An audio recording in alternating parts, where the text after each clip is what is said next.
Hi, folks. This is Mark by Mark A. Foster, Ph.D. for the Maoist-Third Worldist Collective. In this podcast, I wanted to continue with what I talked about a week or so ago in my discussion of the concept of loving kindness or compassion.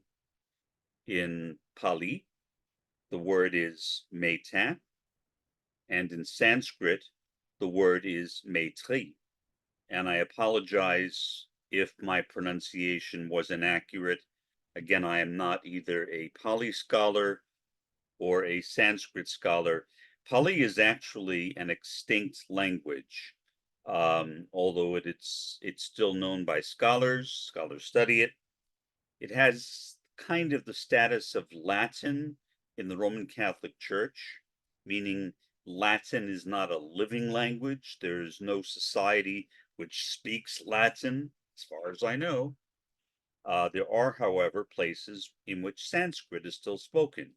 In India, a lot of people think that Sanskrit is extinct. It is not. Sanskrit is still spoken. Hindi is more widely spoken, but Sanskrit is spoken as well.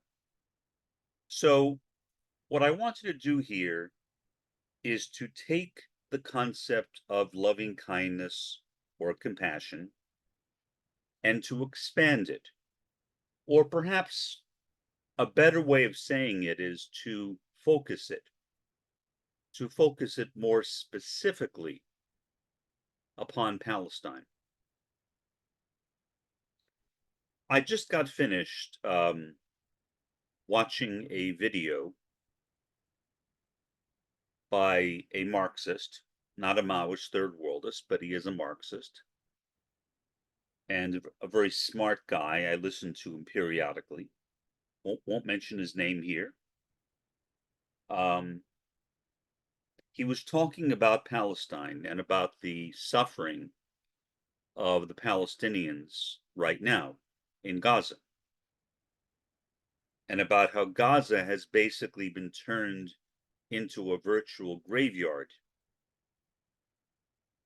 a graveyard filled with the bones of Muslims, Christians, and Jews. There are Palestinians who are Muslims, there are Palestinians who are Christians, and there are Palestinians who are Jews. Earlier today, I watched a program, a talk, given by a Lutheran minister. He is a Lutheran minister in Gaza. People ordinarily associate Gaza with the Eastern Orthodox Church, but that's not entirely what it is. There are also Protestant denominations in Gaza. This guy announced that all Christian celebrations had been called off because of the Israeli bombings in Gaza. Bear in mind that Gaza is the home to Nazareth, the birthplace of Jesus Christ. That is the area which is being bombed right now by Israel, by the Israeli Defense Forces. They don't seem to care. The fact that now is the time celebrated by Christians around the world as the Christmas season seems irrelevant to Israel, to Benjamin Netanyahu, and to the Israeli Defense Forces, or the IDF. They simply don't care. A complete lack of love or loving kindness. That, I think, is what we, and when I say we, I mean all of us, anybody who was listening to my voice, anybody who was not listening to my voice. We all need to be united against this horrendous tragedy, this violation of human rights, these war crimes, which continue to be perpetrated by Benjamin Netanyahu in Gaza. Admittedly, Israel wants Gaza to become a part of Israel. Admittedly, do they care where the Gazans go? Not to my knowledge. Egypt, maybe. Jordan, maybe, although Jordan has said we have no more room.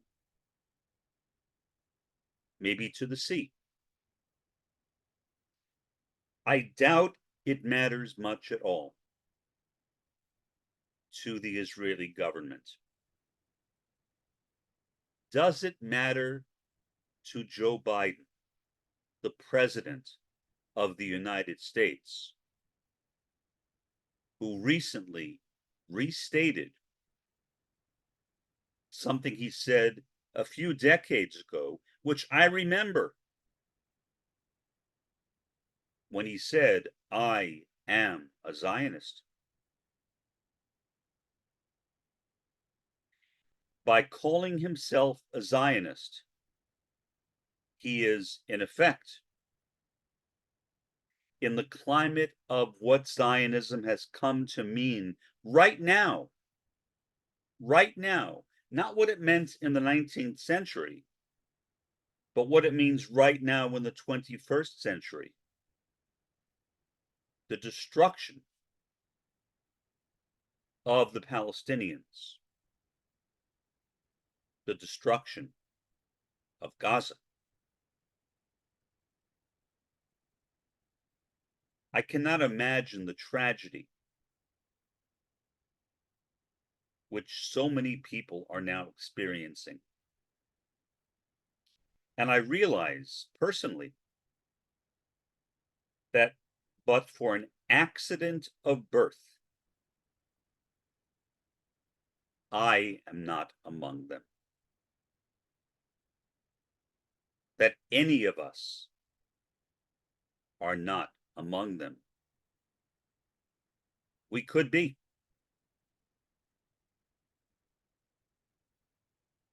It is purely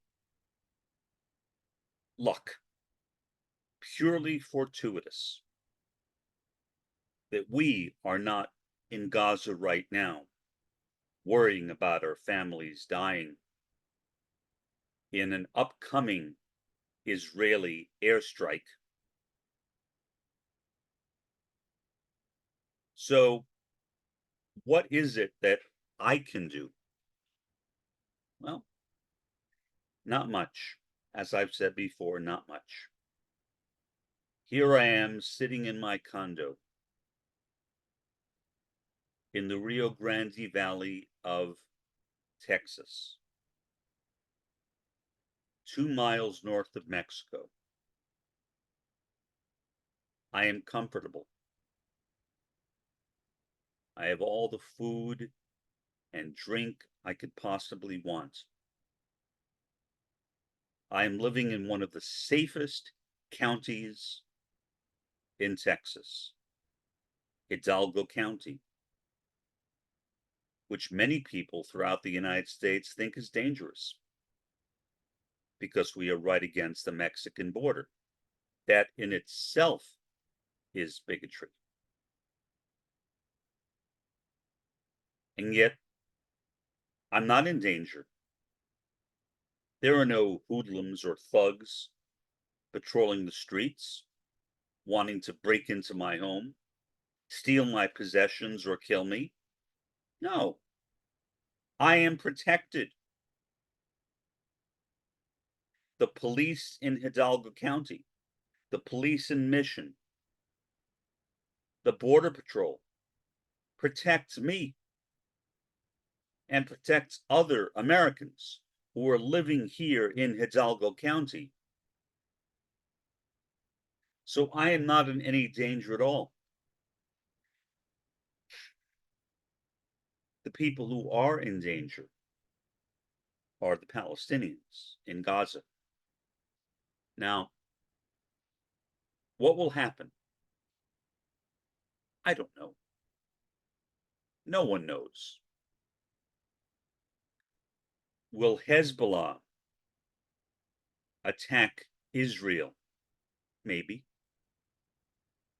But I doubt it will happen that soon. Why? Well, the people who are in charge of Hezbollah are pretty smart people. They know if they were to go into Israel right now that they would be crushed. What is the advantage of that? What would they gain by going into Israel? By sending bombs? Well, the Iron Dome protects Israel from most of them, but at least that is a show of force. Individually, the Palestinians under Hezbollah are not putting themselves in any imminent danger. Iran has threatened repeatedly to go in and attack Israel. But as with Hezbollah, which of course is an ally of Israel, what would Iran have to gain? How would Iran go about entering Israel? Again, the Iron Dome would basically protect Israel from any weapons that are fired against it. Although Israel may not have been prepared for the attack of Hamas, it was unexpected. Now they are prepared for anything that may happen, whether it's by Hezbollah, by Iran, or by Syria, especially in light of the fact that Israel just killed that Iranian general who was acting as an advisor to the Syrian government. Of course, both Iran and Syria are Shia, different sects of Shia, but Shia nonetheless. And they work together. They see themselves as allies, legitimately. But then again, North Korea, which is not even Muslim, is an ally of Iran. The third world, I think one can say,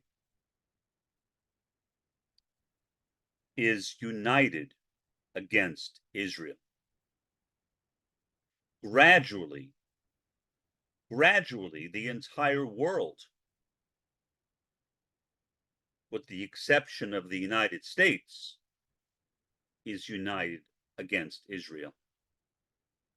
Now, the heads of the major European powers, especially in NATO, are more hesitant because they know that turning against Israel is in effect turning against the United States.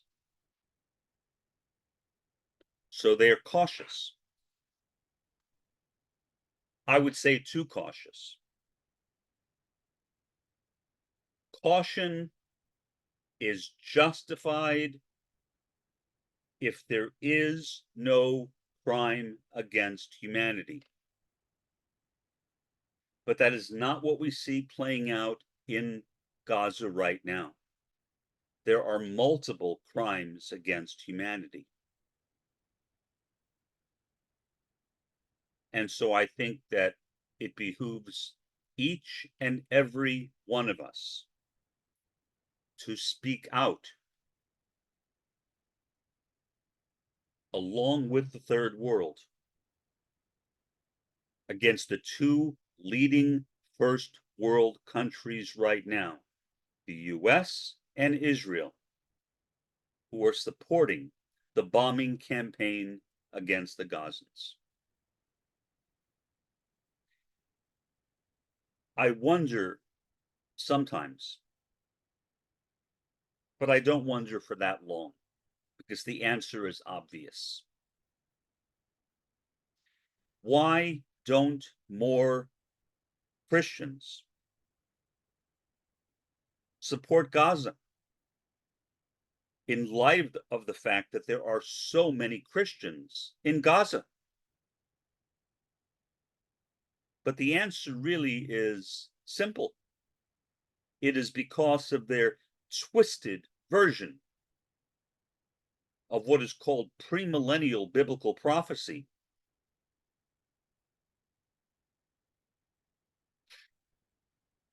The destruction of much of the Near East prior to the coming of the Messiah, or from their perspective, prior to the return of the Messiah.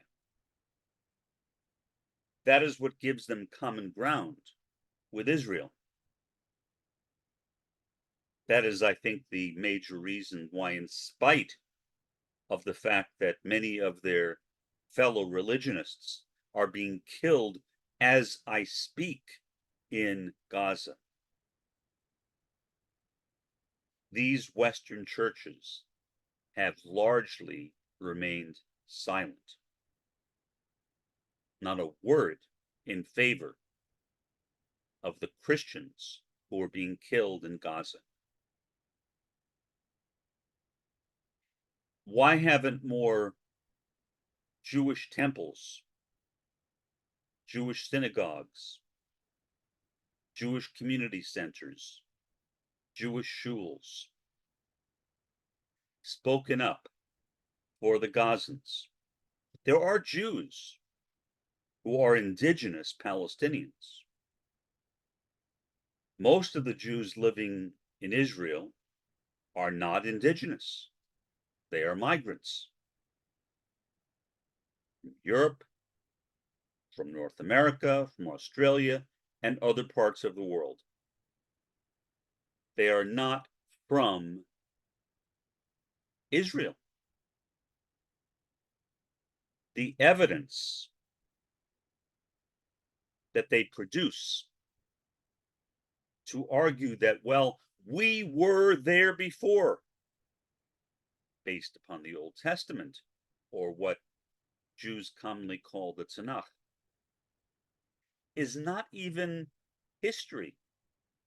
There is no historical evidence to support the fact that the Tanakh or the Old Testament, or for that matter, most of the New Testament, ever happened. That in fact there ever was a Moses, that there ever was an Abraham, that there ever was an Elijah, and only very, very limited support, mostly in the writings of Josephus, that there ever was a Jesus. And yet, to justify their living in stolen land stolen literally from the Palestinians, these Zionists, these Israeli Zionists, are relying upon documents that are not considered by historians to be history. They are not primary historical sources. I'm not even sure if most of them are secondary historical sources. They are basically just traditions. And yet, from those traditions, the Zionists have extracted their bizarre claim that they alone are entitled to live in the Holy Land, that they are entitled to push the Gazans out of Gaza. So, to return to the point that I made at the beginning, loving kindness. Pali, metta, Sanskrit, maitri, teachings which are very basic to, as far as I know, almost all, if not all, sects and schools of Buddhism. Now, neither the Palestinians nor the Jews are significantly Buddhist. There are some Buddhists in Israel, but they're converts. There are no people who are born into Jewish families. There are no Jewish families per se in Israel. But if we take that concept, that Buddhist concept of loving kindness or compassion, and we apply it specifically to Palestine, then I think that we should all, as humans, fall in love with Palestine and with the Palestinians.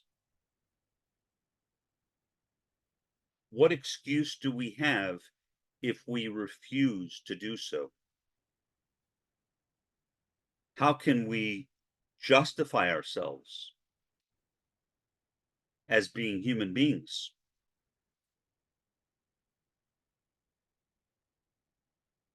if we do not support the people of Gaza? Homo sapiens? Sapiens? Yes. That's a biological category. Human beings? No, I don't think that's a biological category. I think that is a category which is defined by behavior, by intelligence, by wisdom, like the word sapient, which means a wise person.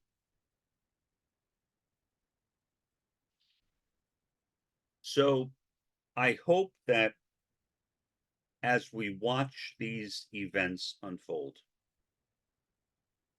that we also think about not only Maoism-Third Worldism, and I hope that, literally hope that all of you will at least consider that as a communist tendency. If you are already a communist, at least look into Maoism-Third Worldism. I'm not saying become a Maoist third worldist. That's up to you. Well, of course, it's up to you whether to look into it as well. So I would never say, look into it. But I would ask you to look into it because I think it is worthy of consideration in the times in which we find ourselves today, which are really, really distressing times. And if we don't truly fall in love with Palestine, and especially right now Gaza and the Gazans, then what are we? Are we really humans? Again, I would say, no, we are not. Apologies again for wearing my broken glasses. I seem to do that at times when I am distressed. But I will conclude by referring to critical realism and the words of Roy Bhaskar, the concept of Roy Bhaskar, his concepts of co-presence and demi-reality, not terms he coined, but terms he adopted and gave to them his own meaning from his mind. What we see happening in Gaza right now is purely demi-reality, purely disunity, splitting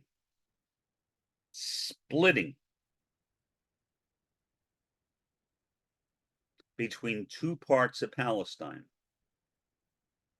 one called Israel and one called Gaza.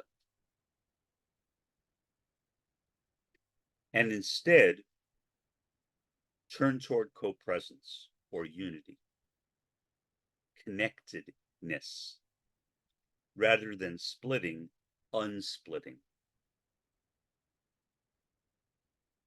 To become infatuated with those wonderful beings who exist in that part of the world, who have suffered so much injustice since the 1940s.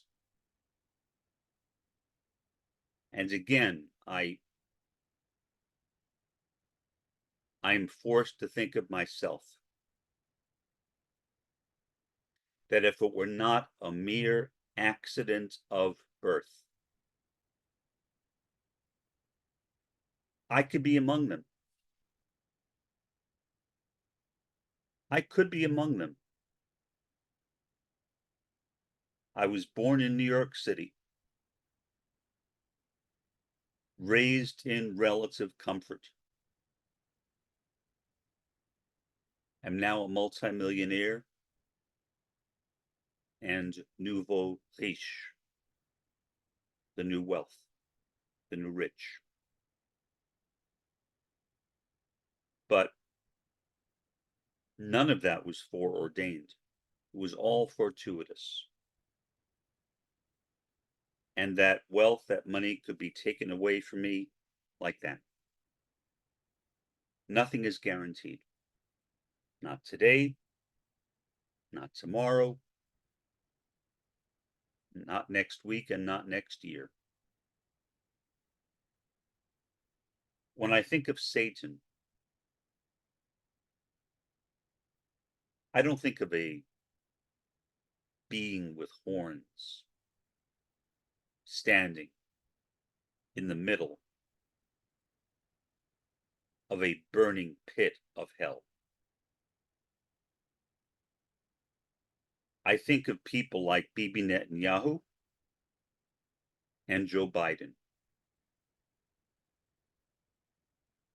When I think of hell,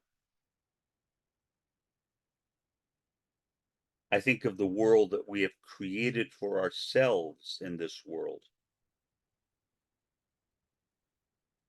by having turned away from the truly needy, by having rejected love, loving kindness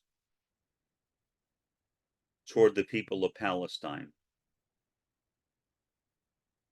And I hope that we can rescue ourselves from that.